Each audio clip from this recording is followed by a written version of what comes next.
Muchas gracias por estar con nosotros en De Sumo Interés. Esta semana tenemos dos interesantes conversaciones con nuestros invitados. En la primera entrevista estaremos con Hideki Morrison, ya ustedes lo conocen, donde vamos a hablar de su posicionamiento como aspirante a una diputación. Y si da tiempo, hablaremos un poquito de tecnología, que es algo importante, es de sumo interés. Luego conversaremos con Laura Hernández Román, ella es la directora nacional de Defensa Pública. Es decir, que con ustedes vamos a conversar, vamos a intercambiar impresiones sobre estos temas que son de actualidad, que son de sumo interés. Veamos los comerciales y de inmediato venimos con Hideki Morrison en nuestra primera conversación. No se vayan.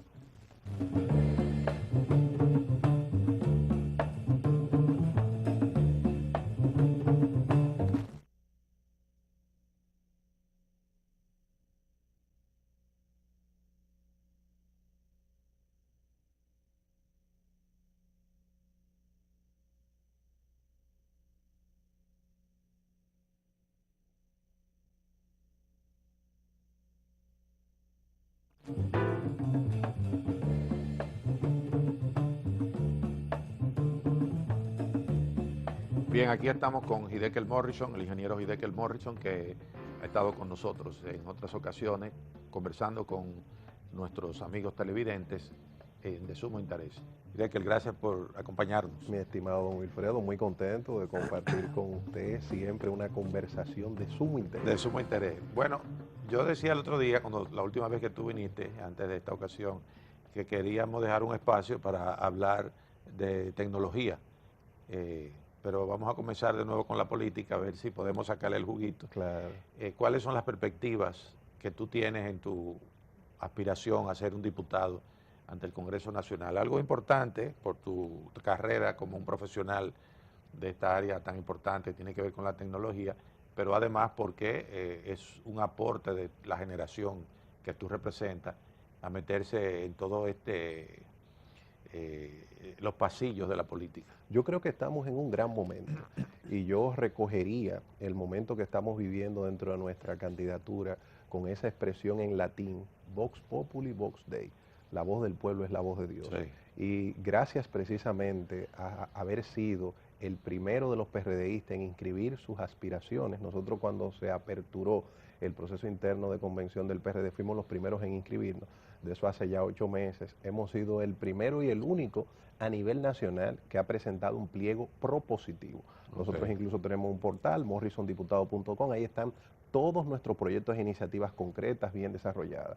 Esto ha dado sus resultados y en todas las mediciones que se han hecho, incluyendo las más recientes, nosotros estamos punteros como la preferencia del electorado en intención de voto como diputado. En la jurisdicción, en la circunscripción 1. Superando incluso a todos los diputados que hoy están en ejercicio en esa demarcación y a todos los que aspiran por todas las organizaciones políticas. Nosotros vemos esto no como un elemento de vanagloria, sino como un elemento de ratificación de compromiso. Claro. Y además entendemos que si el Partido Revolucionario Dominicano quiere presentar una propuesta ganadora en la circunscripción número 1 y que pueda ayudar a reconectar esa importante organización política con el electorado, nosotros estamos en la disposición de ser ese soldado que cumpla con ese rol. Por lo que usted acaba de decir, nosotros no estamos participando en la política para hacer una decepción ni para continuar haciendo las cosas de forma incorrecta, una negación de la política, que es lo que estamos viviendo. Tenemos un compromiso de cumplir con todas estas propuestas, por eso estamos positivos, entendemos que en las próximas semanas debe de definirse este tema y nosotros estamos esperanzados de que las autoridades del partido van a tener la sensatez, la madurez y la inteligencia de colocar literalmente el oído en el corazón del pueblo, porque el palpitar del pueblo en la circunscripción 1 solamente dice Morrison diputado.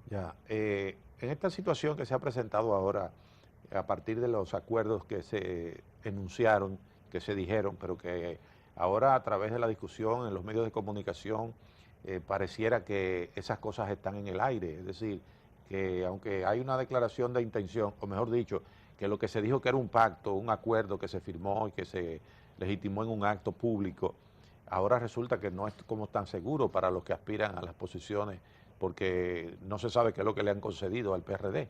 ¿Cómo se sitúa tu candidatura en esa situación? Bueno, primero quiero destacar la explicación de qué ocurre en la 1 y luego hablar un poco del acuerdo. En la circunscripción número 1, el Partido Revolucionario Dominicano, lo que se conoce hasta ahora es que va a tener la posibilidad de postular una aspiración. La estrategia que ha estado visualizando las autoridades del partido es postular un candidato por demarcación para no dividir el esfuerzo. Entonces, la circunscripción número 1, que se postulan 6 aspirantes y pueden ser electos 6, porque son 6 diputados por la densidad poblacional. Sí. La boleta común debería de llevar 4 aspirantes, que hasta ahora parece que serán damas por el PLD y su aliado, que es el PAL, uno por el Partido Reformista y uno por el Partido Revolucionario Dominicano, o 4 damas que serían del PLD. Esa es un poco la configuración. Y en ese esquema, nosotros por el momento, dentro de los candidatos y candidatas que aspiran en esa demarcación en el PRD, estamos posicionados en el primer lugar. Junto a nosotros están aspirando compañeros y compañeras del partido. Está la compañera Silvia García, que es diputada al Parlacén. Ella está aspirando a una diputación en la circunscripción número 1, la compañera Yané Camilo y el doctor Hugo Salgués, que es un doctor de la demarcación. Esos son los otros 3 compañeros y compañeras que están también aspirando a ser el que nomine el PRD, y nosotros entendemos que ya esto debería de estarse definiendo en los próximos días. Sobre la materialización de este acuerdo, que como usted bien señaló, se anunció al país, siento que lo que hay es intranquilidad de algunos de los candidatos y aspirantes, pero el acuerdo está muy bien definido. Primero, está concebido en el marco de lo que son un conjunto de acciones que forman parte de un compromiso nacional. Nosotros incluso hicimos mucho hincapié, porque es el deseo de nuestra carrera política, de que lo primero que debe de primar en el acuerdo es el interés del país. En mi caso particular, lo que yo planteé y como me he estado manejando en esta coyuntura, este no es un acuerdo en búsqueda de reparticiones particulares. Es un acuerdo, por ejemplo, nosotros somos secretario nacional de Tecnología e Innovación del PRD y ya nosotros tenemos organizadas propuestas para poder combatir las algas de sargazos. Esas algas que están afectando todo el litoral costero del país, para con un acuerdo con la Universidad de Texas tener acceso a imágenes satelitales y poder con tiempo la zona donde se forman estas algas, poder identificar con barcos el desvío a través de todas las aguas submarinas, todo este tipo de temas de las algas, para que no llegue a las costas. Esto es solo un ejemplo de un tema y una problemática actual que quiero compartirle para que la sociedad entienda que la visión que nosotros tenemos como políticos y el ejercicio que vamos a materializar en este gobierno de unidad nacional es aprovechar esta coyuntura para contribuir a realizar aportes que beneficien al colectivo, que beneficien a la sociedad. Ya. Esto de que tú estás puntero, que es el resultado de encuestas, ¿quién ha realizado esas encuestas que han determinado el posicionamiento? Y si ese resultado de las encuestas está avalado por los mecanismos del partido como forma de escoger a sus candidatos, o si es obligatorio ir a una convención. Desde que se planteó el mecanismo de escogitación, cuando se anunció la convención del PRD, se estableció la encuesta como uno de los mecanismos. En el caso de las mediciones, hemos tenido acceso a 3 mediciones. Una que hizo la prestigiosa empresa New Link Research, que la pagó un grupo de empresarios, en donde nosotros estuvimos punteros. Es una firma prestigiosa, por eso destaco el nombre, porque no es lo mismo que yo venga con un nombre marketing y asociado y le diga un resultado a que es una empresa reconocida. Sí, el que la paga la hace. Claro, ¿no? Y es una empresa en donde no se tienen recursos y no se presta a eso, a dañar su trabajo, sobre todo en el sector privado. Luego, el PRD ha estado haciendo mediciones ya con equipos internos a través de un grupo de asesores internacionales. Eso se está trabajando directamente con el presidente del partido, y nosotros también hemos tenido el dato de que, como las encuestas son un instrumento científico, no tienen que variar cuando se hagan. Si son bien hechas, tienen un solo resultado, y eso es lo que ha pasado. Igualmente, el Partido de la Liberación Dominicana ha hecho mediciones y nosotros en todas las mediciones estamos punteros, y esto tiene una explicación. Primero, de todos los que aspiran e incluso los que son, nosotros tenemos una presencia de más de 15 años permanente en los medios de comunicación, abordando las temáticas de la tecnología como herramienta. Actualmente tenemos una presencia diaria e intensa, y hemos estado haciendo un esfuerzo de visitar los colegios, las universidades, las escuelas de la circunscripción, haciendo un trabajo permanente de base, creando estructura, llevando nuestra propuesta legislativa, y eso ha dado el resultado que las encuestas evidencian ya. Ya, o sea que eso está debidamente aprobado internamente, se ha seguido el procedimiento, y eso está avalado por las encuestas, de manera que si el PRD, que es lo que tú planteas originalmente, quiere tener garantizada una representación en el Congreso a través de esa circunscripción, pues pudiese lograrlo con tu candidatura. De manera que uno lo que tendría que ver, bueno, en los contactos que tú has estado realizando, que ha llevado un programa que se lo ha presentado a la gente, la reacción de la gente con respecto a lo que tú dices se está expresando entonces en las encuestas. Así es. O sea que eso es un Y elemento... eso tiene sentido porque la circunscripción 1 es de toda la geografía nacional, la demarcación donde mayor conciencia ciudadana hay, donde mayor nivel educativo hay, donde mayor ingreso per cápita hay. Es una circunscripción sui generis. Sí. Probablemente en otras demarcaciones más empobrecidas, algunos de los elementos propositivos no tendrían tanto impacto porque la gente tiene necesidades y penosamente en ocasiones prima mucho el clientelismo, pero en la circunscripción 1 no es así. Ya. Por eso es que las organizaciones, los partidos políticos no pueden colocarse de espalda a la sociedad. Y nosotros estamos por eso confiados y tranquilos de que si el PRD quiere ganar, sabe con quién es que se gana. Ahora, si quiere perder, se pone de espalda a la sociedad y puede hacer una muy mala escogitación. Bien, vamos a una pausa a ver unos comerciales y retornamos con el ingeniero Hideki Morrison. No se vayan.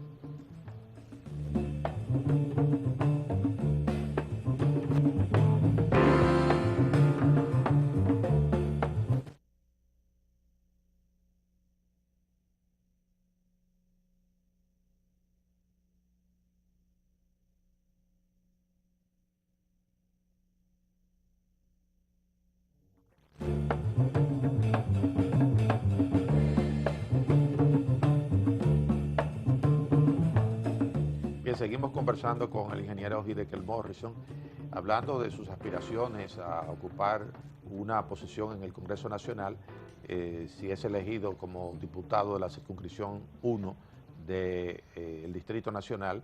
Él está señalando que las encuestas que se han hecho, las mediciones que han hecho tanto el Partido Revolucionario Dominicano, que es en la boleta que él va, como otras encuestas que se han hecho, lo dan como favorito, con ventaja para por lo menos que el PRD esté representado allí con una candidatura gananciosa. Tú hiciste una campaña, decía internamente, estás en contacto con la comunidad que se sitúa en la circunscripción 1. ¿Recuerda cuál es la circunscripción, o sea, cuál es la geografía, Claro, la delimitación desde la territorial? John F. Kennedy hasta el Malecón. Desde la John Kennedy hasta el Malecón, bordeando la Luperón y bordeando la Avenida del Puerto. Ya. Ese polígono, ese casco urbano concentrado de la circunscripción número 1.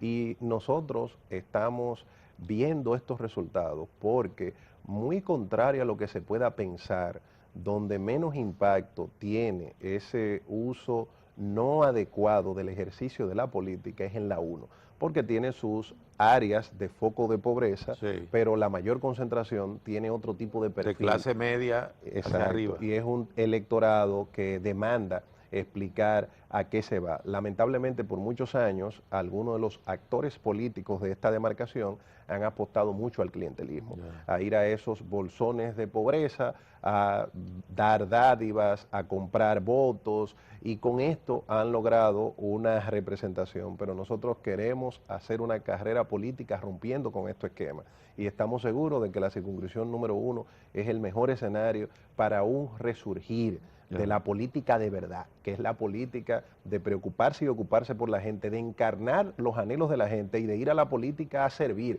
no a servirse. Nosotros hemos destacado que en nuestro ejercicio privado, hace tiempo que nosotros estamos en un ejercicio privado, gracias a Dios, exitoso, tenemos nuestra empresa y tenemos una serie de logros que trascienden lo que una diputación desde el punto de vista material da. Entonces eso le dice a usted que nosotros no vamos a una diputación a buscar un empleo.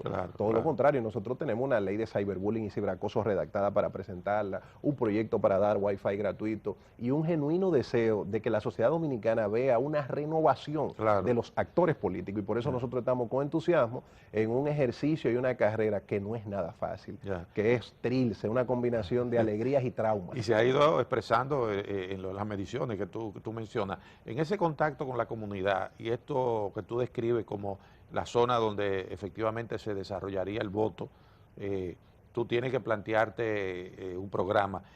Con el contacto que tú has hecho allí, ¿cómo tú percibes a la gente cuando tú le llevas las propuestas de las que tú estás hablando? Las noto muy esperanzadas, porque la principal crítica del electorado de esta demarcación es que primero no sabe quiénes son sus diputados.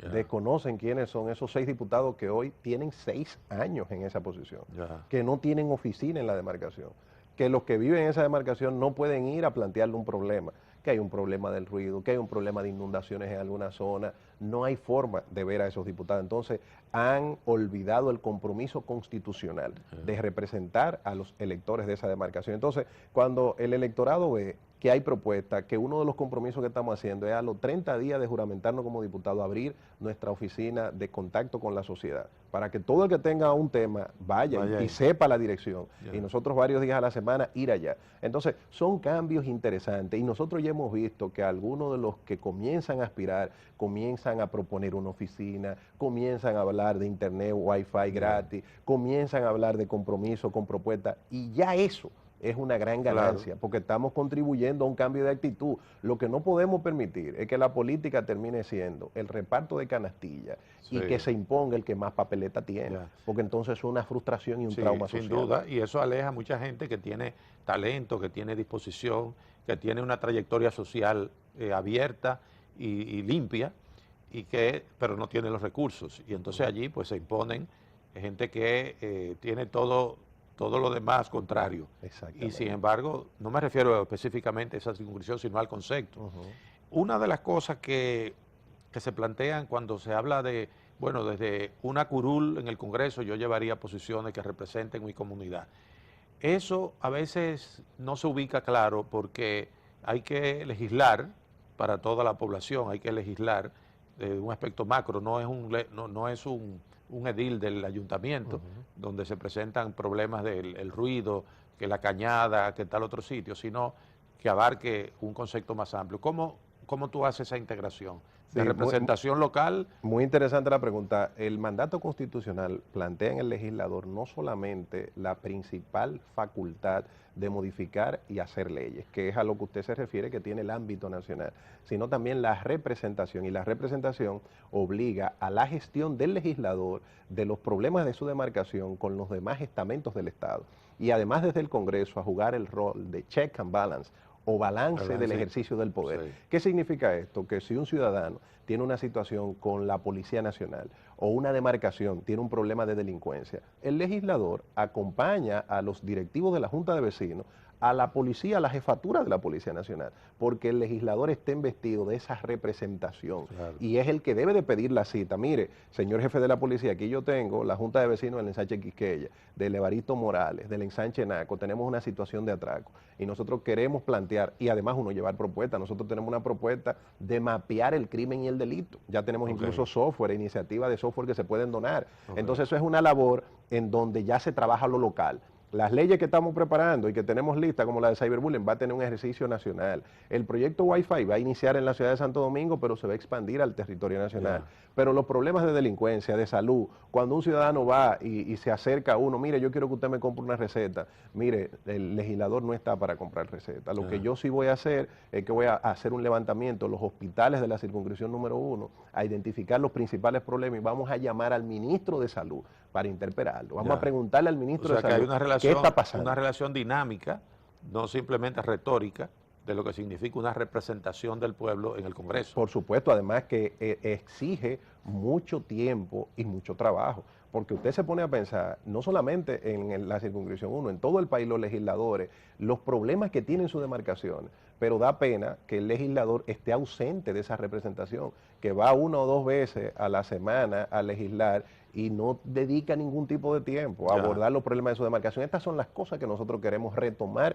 y recuperar y contribuir a ayudar a entender el verdadero rol legislativo y el verdadero rol de un diputado. ¿Qué es lo que es un diputado? Más allá de aquel que va al Congreso Nacional, a la Cámara Baja y levanta la mano para aprobar una ley, en muchos casos sin ni siquiera haberla leído. Bueno, eso es traumático. Sí, y cosas como las que hemos visto ahora, que cuando se ve el fraccionamiento que se está produciendo, o la lucha, vamos a decir, la lucha interna que hay prácticamente en todos los partidos por ocupar esas posiciones, uno nota la pobreza de las propuestas, uno nota la ambición, para no decir la legítima aspiración que puede tener alguien de lo que significa tener una posición como esa. Entonces, una gente de esta generación que tú representas, que quiere tener esa representación, bueno, tiene que saltar el obstáculo y también la percepción que tiene la población de que no están representándolo. Y además también la población entender que tiene una responsabilidad, Sí. porque en el próximo proceso electoral, el 15 de mayo, es importante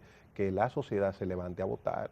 Porque Sí. si usted no se levanta a votar y en esa demarcación usted decide irse para su villa, quedarse de vacaciones, irse a su casa en Miami, entonces usted no tiene derecho a exigir ningún cambio social. Entonces lo primero que hay que hacer es un ejercicio de ciudadanía responsable, pero votando por la gente que tenga propuestas, pero Claro. votando Claro, masiva y claro. abrumadoramente, porque nosotros no nos damos cuenta como ciudadanos. Primero yo le hablo como ciudadano antes de como político, que el cambio está en nuestras manos. Claro, Entonces claro. tenemos una actitud de que esto no se puede cambiar, esto sí se puede cambiar. Claro. Y cada proceso electoral es la oportunidad para cambiar eso. Ahora, ¿qué resulta? En demarcaciones como la circunscripción número 1, estas personas que tienen la mayor conciencia deciden no ir a coger esa lucha. Sí. Entonces se quedan en su casa, los sectores más humildes son invadidos por el clientelismo, ahí sacan camioneta, guagua, comprando votos, y los que salen es sobre la base del clientelismo, Ya. pero el voto racional no se ejerció. Esta es una de las cosas que tenemos que comenzar a tener conciencia para garantizar un Congreso Nacional diferente. Y son unas elecciones complejísimas, porque son a 3 niveles, ejecutivo, legislativo, Sí, y son todo las el tema elecciones más amplias de alcaldes y alcaldesas. Claro, que se van a desarrollar en el país. 4.500 cargos electivos el mismo día. La mayoría, esa es la primera vez que participan conjuntamente y realmente están creando una situación nueva que esperamos sea aprovechada. Con una novedad tecnológica bien breve, Sí. que es la automatización del escrutinio. Ok. De que ya los Inmediatamente votos se no se emite. van a contar manual, sino que va a haber un sistema automático de conteo, que eso es muy Electrónicamente hablando. positivo. Ya. Bueno, muchas gracias, Hideki, por haber estado con Gracias a nosotros. usted, muy contento. Y me siento muy complacido en que a través de este programa le puede llegar la información de primera mano de qué es lo que se está produciendo y los elementos de detalle que tú has dado para que la gente pueda conocerlo y pueda votar bien el día de las elecciones. Vamos a la pausa y venimos entonces con Laura Hernández Román, nuestra invitada, que va a hablar sobre, ella es la directora nacional de Defensa Pública. No se vayan.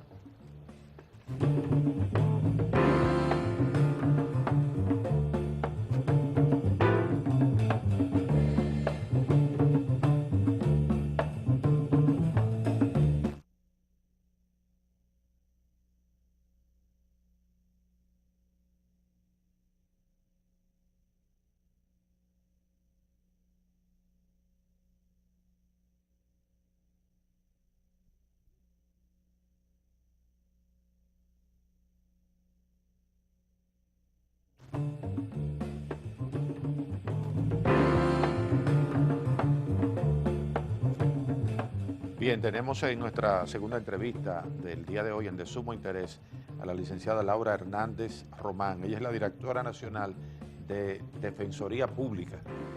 La Defensoría Pública, pues, es una figura jurídica muy importante que en cierta medida o de fondo sustituye el abogado de oficio, que es algo que está dentro de la estructura de apoyo a personas que no necesariamente tienen los recursos para ir a un tribunal y enfrentar situaciones que a veces son costosas en tiempo y en dinero. Doctora, gracias por aceptar nuestra invitación. No, gracias a ustedes por la invitación.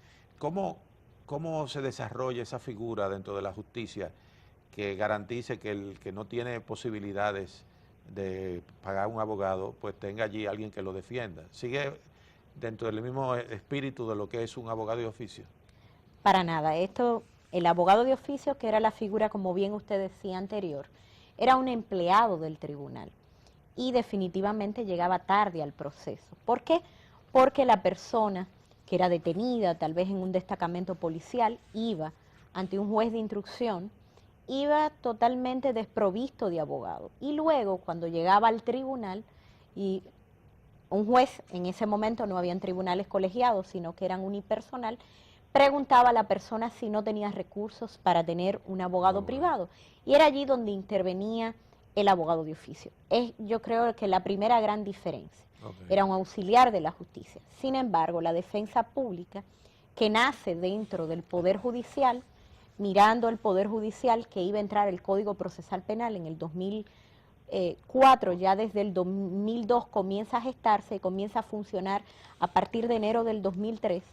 Primero, dentro del Poder Judicial, pero a partir del 2010, es un órgano constitucional independiente, lo que garantiza que los defensores y defensoras no son auxiliares de la justicia, sino que son un operador independiente, que así como el mismo Estado persigue y utiliza todo el aparato punitivo del Estado para perseguir a cualquier persona, asimismo el Estado debe garantizarle sus derechos.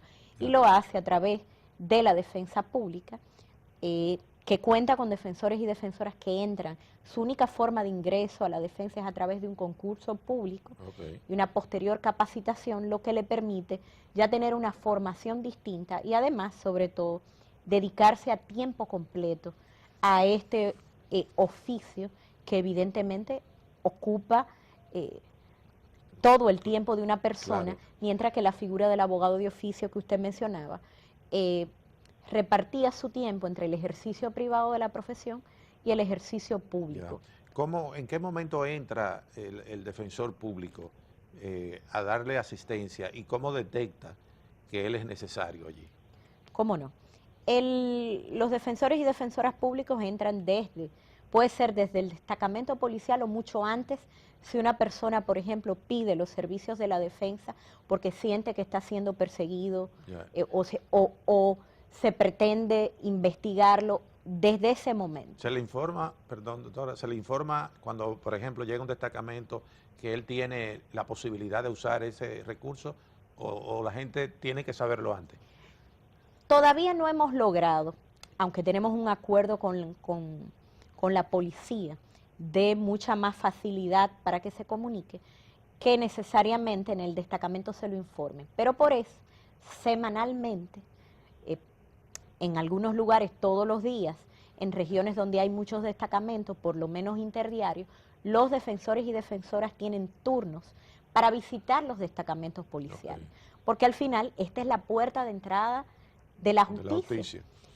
Es así, y así lo ve la persona, y desde allí muchas veces las personas han sido detenidas, lamentándolo mucho, muchas veces ya le cambiamos los nombres a las redadas, ahora le tenemos un nombre más sofisticado que es operativo, pero sigue siendo más de lo mismo.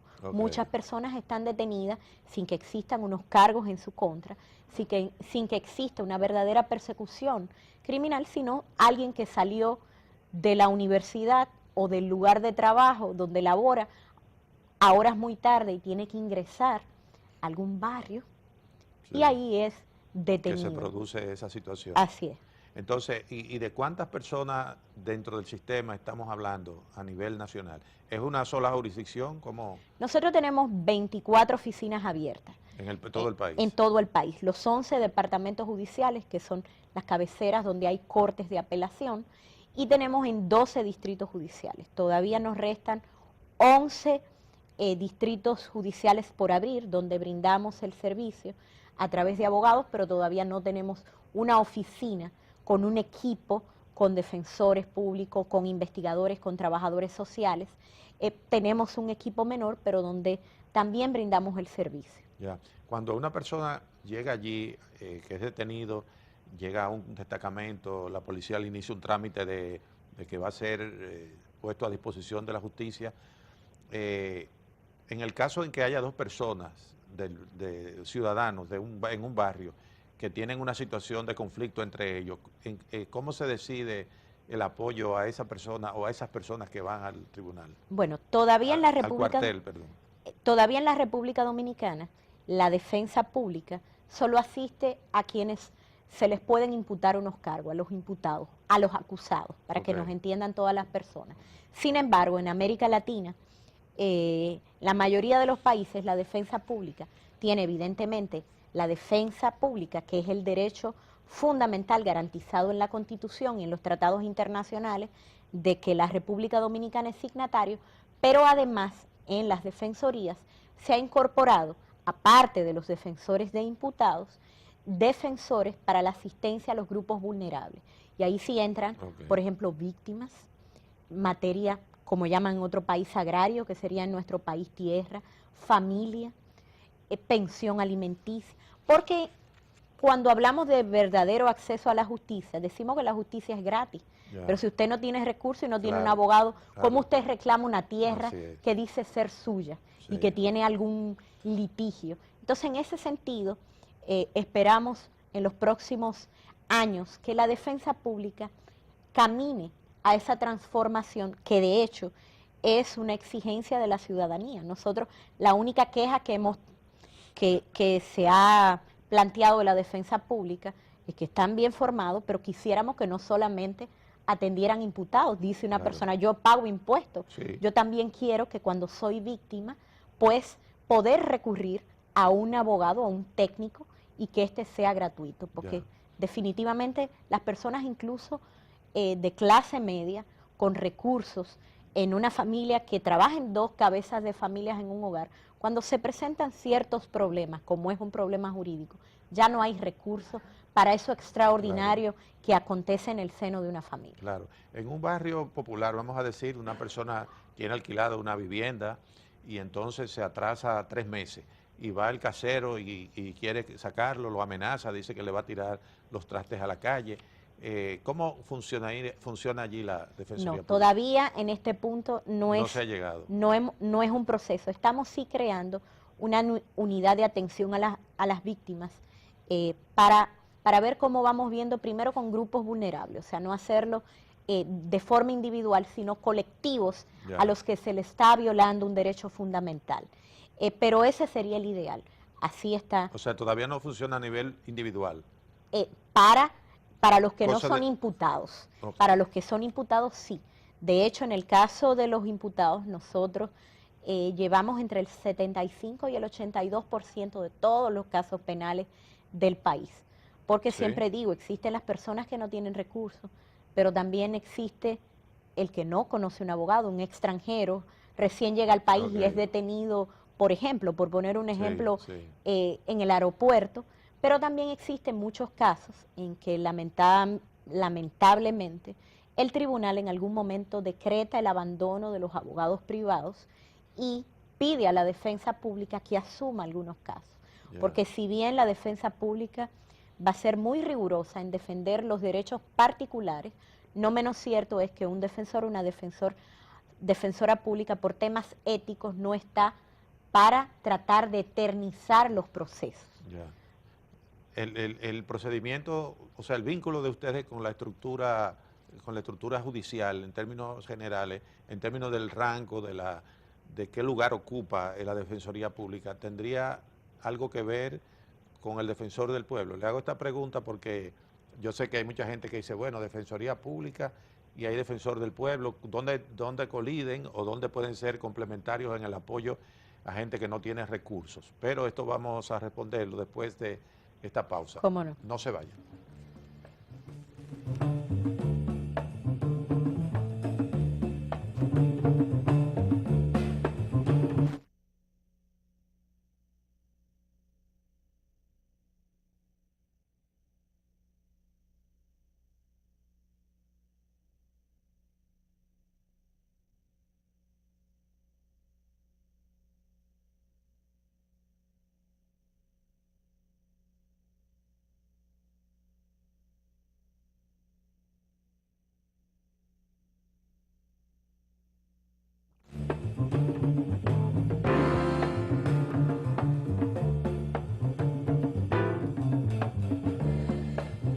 Bien, seguimos conversando con la doctora Laura Hernández Román, directora nacional de Defensoría Pública.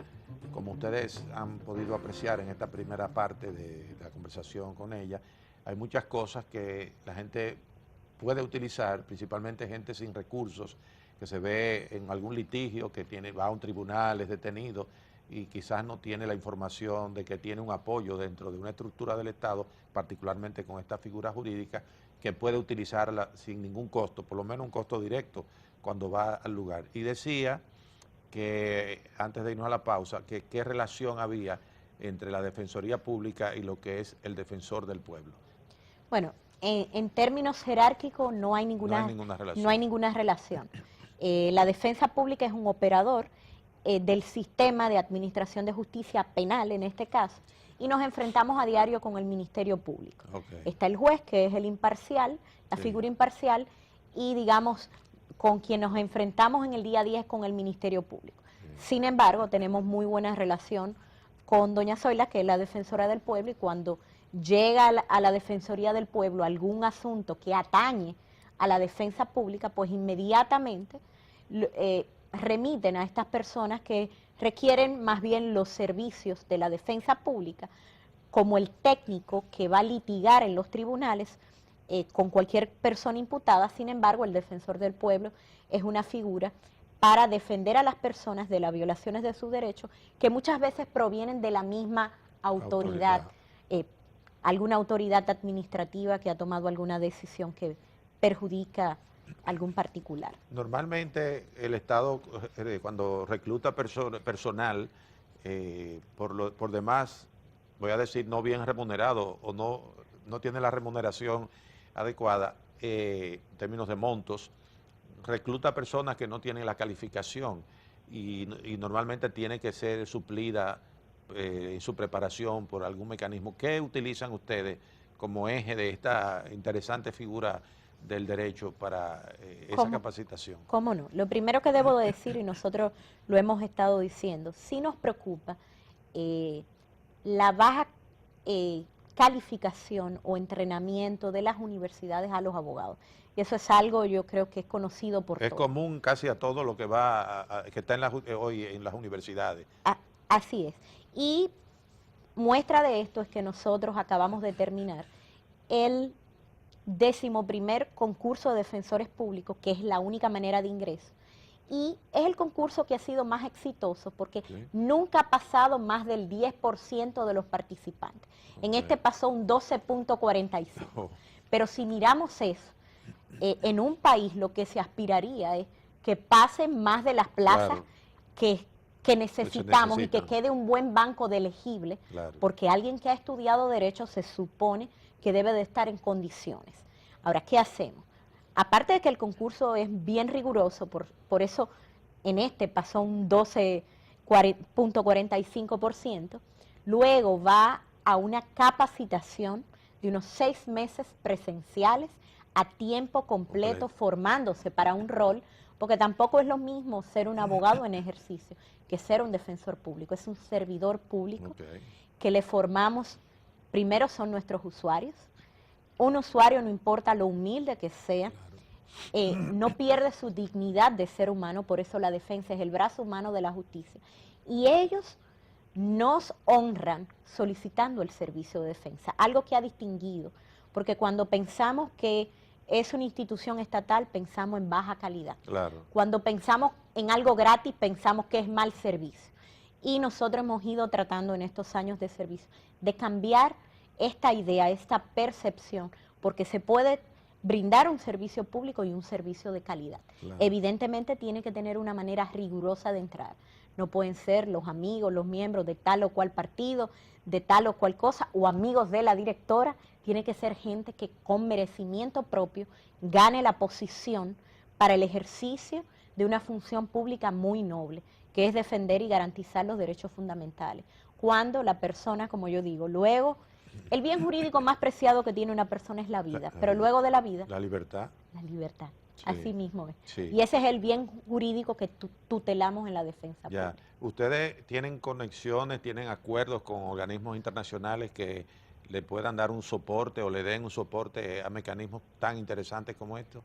Bueno, nosotros, primero que nada, pertenecemos a la Asociación Interamericana de Defensorías Públicas, que es una asociación que aglutina todas las defensorías de América y que recién el año pasado la defensa pública de la República Dominicana duró 2 años siendo coordinadora general en el hemisferio y que justamente hay acuerdos de colaboración, pasantías, pero además tenemos figuras interesantes a nivel del hemisferio. Tenemos la figura del defensor público interamericano.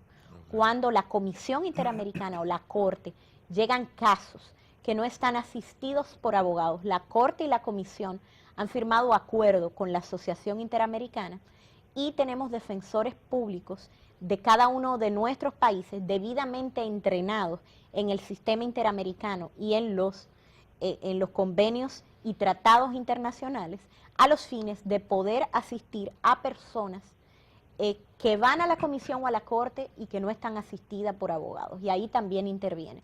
Lo que se hace, que se elige, dependiendo de cuáles, siempre es contra los países, Sí. un defensor de ese país y algún defensor de algún país cercano. Ya.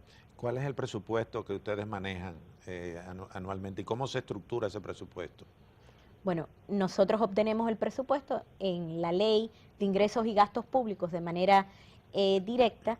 Nosotros tenemos un presupuesto de 415 millones que podría sonar como mucho, pero para una institución con presencia en todo el país es insuficiente, lamentándolo mucho. Nosotros hemos pedido un aumento presupuestario a unos 715 millones para poder terminar de abrir las 11 oficinas que nos restan y aumentar el número de defensores en la cantidad suficiente, porque la demanda todos los días es mayor del servicio. Sí, obviamente que en un país como este, donde se cometen tantos abusos en primera instancia, en primera línea, afortunadamente ya no tenemos como figura central el tránquenlo, sino que ya hay otros mecanismos que pueden bloquear situaciones de abuso así de manera directa, pero de todas maneras uno piensa que ciertamente ese es un presupuesto modesto.